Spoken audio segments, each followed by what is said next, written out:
প্রথমে আমি কড়াইতে তেল ঢেলে নিলাম। তেল ঢালার পর আমি তাতে লবণ ছিটিয়ে দিলাম। আসসালামু আলাইকুম, সবাইকে স্বাগতম ফারজানা আফরিন মিকিস অ্যাটেলিয়র থেকে।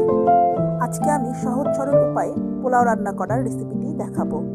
আজকে আমার বাসায় মেহমান এসেছিল, তাই খুব দ্রুত আর খুব সহজভাবে পোলাও রান্না করেছি, আর এটি আজকে দেখানো হবে।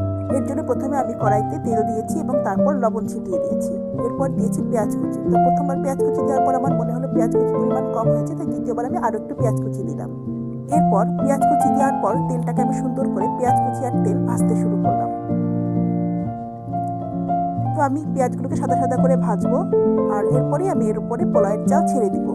অন্য পাশে আমি পোলাওয়ের চাল তৈরি করে রেখেছি। তো পোলাওয়ের চাল ধুয়ে তার উপরে আমি লবণ, মরিচ, বাটা মশলা আর কিছু গুঁড়া মশলা দিয়ে আমি একটা ঝাঁঝরি তৈরি করে রেখেছি।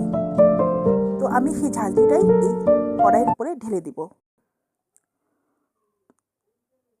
তো যখন এই পেঁয়াজগুলো ভাজা সম্পূর্ণ হয়ে গেল, তখন আমি আমার এই ঝাঁঝরি তৈরি করা পোলাওর চালের বাটিটা এই কড়াইয়ের উপরে ঢেলে দিলাম এবং সুন্দর করে সব কিছু তেলের মধ্যে দিয়ে দিলাম।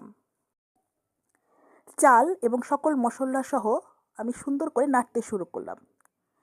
সব কিছু ভাজা ভাজা তৈরি করতে শুরু করলাম। তো সকল উপকরণ একসাথে মিশিয়ে আমি ভাজতে শুরু করলাম। পোলাওয়ের চালগুলো একটু পরিমাণ ভাজা হয়ে যাবার পরে আমি এতে টক দই দিয়ে দিলাম। টক দই অ্যাড করার পরে আমি আবার সমস্ত উপকরণ ভাজতে শুরু করলাম। সম্পূর্ণ পোলাওর চাল আর একটু কিছুক্ষণ ভাজার পর আমি এতে পানি দেওয়া শুরু করলাম। আমি আজকে 1 কেজি পোলাওতে 2 লিটার পানি ব্যবহার করেছি। আমার বাসায় একটা চা বানার কাপ আছে 1 লিটারের, সেখানকারই আমি 2 মগ পানি দিলাম এবং 2 মগ পানি দেওয়ার পর আমি 20 মিনিটের জন্য মিডিয়াম তাপে পোলাওটি ঢেকে দিলাম। আর এটাই হচ্ছে আমার সরল সহজ